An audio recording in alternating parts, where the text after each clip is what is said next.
This is Mahjong. Mahjong is an extremely popular game in the East, played casually and even competitively. It's not super popular over in the West due to its difficulty and confusing rules.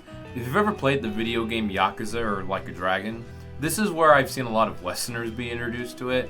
Guess those platinum trophies are just too good not to have. Now, I have a version of this game, Mahjong. It's a very old version my uncle gave to me for some reason. He also had The Little Mermaid and Where is Waldo, which I don't even know how that would be an NES game. But anyways, this is a game that's over 40 years old if you can believe it.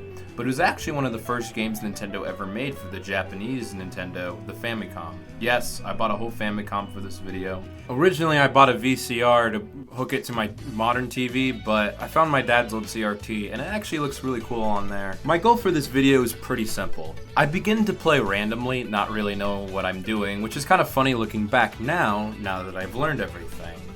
But I decided pretty quickly on, you know what?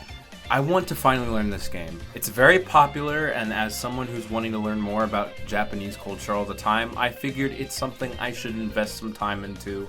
It might help in the future. You never know. It's a popular game. Could be good to know. Rules are pretty simple. I need to win one set of Mahjong, which for right now, all you need to know is that it'll say player 1 wins on the screen. That's how I know I've done the challenge. So I got to reading some rules. There's a great FAQ on this particular version that was able to help me learn some of the rules. Not gonna lie, it gets kind of complicated, but I'm gonna do my best to explain it to you. Mahjong is a game about tiles, the white things with the little symbols on them. You ever play solitaire Mahjong? It was on a lot of old computers. Well, the best way I can describe it to a Western audience is think of it like cards. In cards, often in many games or versions of games with cards, you'll withdraw cards and collect new ones to fit into a certain group, like a pair, 3 of a kind, or straight. And Mahjong works pretty similarly to that. In Mahjong, you need 4 groups of 3 and 1 pair, in total being 14 tiles. They can either be a normal pair, 3 of a kind, or they can be a run, which is like 3, 4, 5, 6, 7, 8, etc. These are called sets and runs, and they're pretty important for later. Now, unlike in cards, you keep going until there's no more tiles to collect. You can also see what your opponent has discarded. If you're 1 away from a run or a set, then you can steal. These get removed, or I guess detached from your deck and then put to the side, making it a little simpler to continue playing. Now, if you don't complete a deck, it's fine. What happens is the game will continue into the next round. However, you may notice there's only 2 players. See, in normal Mahjong, there are 4 players all on one side, usually at Mahjong specific tables. That mainly means I'm going to be running into ties way more frequently than you'd normally get in normal Mahjong. Even if you don't have a complete deck, there are still some ways to win the round, and I'll go over those in a bit. But at the beginning, I kept losing and not realizing why. All of the things in the middle kept confusing me and overwhelming me, but every time I lost, I would reread the rules and pick up 1 extra rule. For example, there's this little scroll wheel. You might see a gari, pon, chi, kan. Pon and chi are for stealing. Kan is for if you have a group of 4. I mentioned Japanese culture earlier, and before anyone tries to correct me in the comments, Mahjong is very well known in China as well, but this is the Japanese variant, Richi Mahjong. And I want to mention that because one of the buttons is also called Richi. It's this little white thing that you can put on your side of the board. I almost rarely ever used it because I never knew when to use it. If you're 1 move away from winning, you can place this down.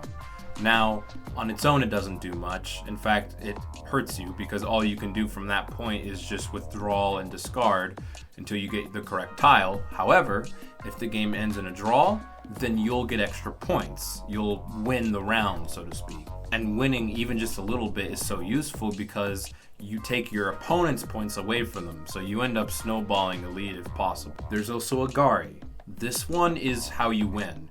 You might notice that I kept trying to press this over and over again, and it would say can't. I didn't know what it meant. This is what you press when you want to win the game. Once you have a complete deck, you press it. In the higher difficulties, if you press this button and you do not have a complete deck, you will lose points and be punished.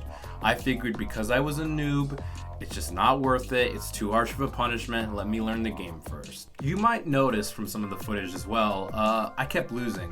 Yeah, it's very hard. A lot of it was I didn't know whether or not this tile was good to keep, this tile was good to keep. Most tiles are in groups of 9, and there's 4 of them, you know, kind of like standard cards. Again, it's oddly similar.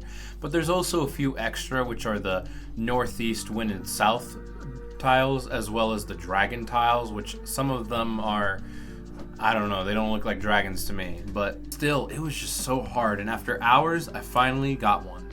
I had 4 groups of 3, and I had a pair. I had a Gari, and it said can't. I didn't know what was going on. I was confused, I was angry, and I was tired. It had been hours. I called it a day. I came back the next day, and it happened again. What is going on? Okay, remember when I said Mahjong has a lot of rules? Well, there's a few more I have to take into account. Some of these extra stuff on the menu I haven't explained. I guess I'll quickly explain Dora. It's just if you have that tile, you get more points. That one's pretty simple. But you might have noticed stuff like during the point screen, Yaku, Mon, all of this. Okay, let me put it very simply. Yakus are a scoring system, or a way to score extra points. Depending on what's in your hand and what you do with it, you can get certain Yakus. I'm not sure if every version of Mahjong requires it, but in this version specifically, you are required to have at least 1 Yaku available at a time. This can be a variety of different ways. Oh my gosh, there are so many different Yakus, but some simple ones I know. If you don't ever steal, if you don't have 1s or 9s, if you have the dragon pieces, then those can also count for a Yaku. This was why I wasn't winning. I may have had a complete deck, but I didn't have any Yakus because I like to steal a lot. Did this change anything? Not really. I was still really stubborn and I kept stealing because it was just so useful, you know? The one I kept remembering though was never have a 1 or a 9 and you can get a Yaku. There's something else. The one last thing I haven't shown that's on the board is the Hanba. You might have seen that in the top corner. That goes up whenever there's a tie. Eventually it'll get to the point as it increases, as there's more ties, to the point you need multiple Yakus.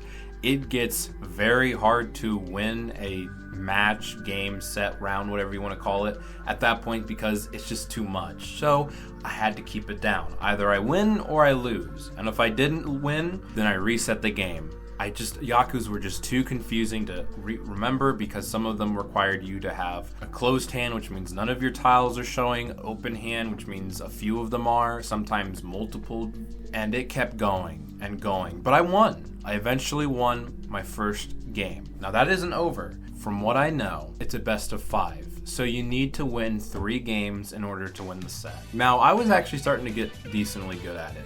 It's not that hard once you spend some time with it. Keep in mind, at this point, I had played it for about 4 hours at this point, and I've read the rules on it for about probably an hour or 2 extra. But I still didn't know when to use the reach. It scared me, it overwhelmed me. I didn't know when to use it. And many times, no matter how hard I tried, I just couldn't win. I might have stolen too many. I might have had a 1 or a 9 I couldn't turn into a Yaku. I couldn't do it. I wasn't winning. I was starting to lose. But this was when I tried to apply my knowledge up until this point. I'm telling you, it was tough. But you don't need to see me fail over and over because I wasn't even raging. I was just tired and disappointed. But after about, I would say 4 to 5 hours, 3.5 hours into this specific recording, I finally did it. I had stolen from my opponent twice, and I needed 1 more tile to finish, and I had a Yaku because I didn't have a 1 or a 9. I had all of my pairs of 3s, I just needed a pair of 2. I had a 2 of bamboo, and I figured the best thing to do is just roll the dice and hope for another one. Now keep in mind, at this point, literally you are basically rolling the dice of just exchanging, not exchanging, and I had been in this situation before and failed. Again, it's just so random, but again, after so long, finally happened. Please tell me I won. Please, please, please, please. Okay, I'm in the lead. Yes. Oh, that's a good lead. Oh my gosh. I did it. Oh my gosh. I did it. Okay, here's my screen, right?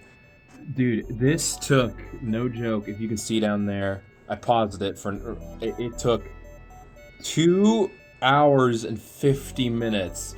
And actually, that doesn't include the like the first few times I played. Those are actually a second and third recording. So this is taking like 3 or 4 hours. And yeah, that was Mahjong. It's a game I'm glad I took the time to learn. Granted, this is a very odd, specific version that's 40 years old. It's the Japanese variant. It only uses 2 players. But you know what? From what I've learned, a lot of these things carry over to the standard version. For the most part, I've picked up a new skill. And that's about it for this story. Thank you so much for watching. And if you'd like me to do more challenges like this, feel free to like, subscribe, maybe put a comment below what you'd like me to do, potentially. And I'll be out with new videos very soon. Thank you so much for watching, and I'll see you then. Bye.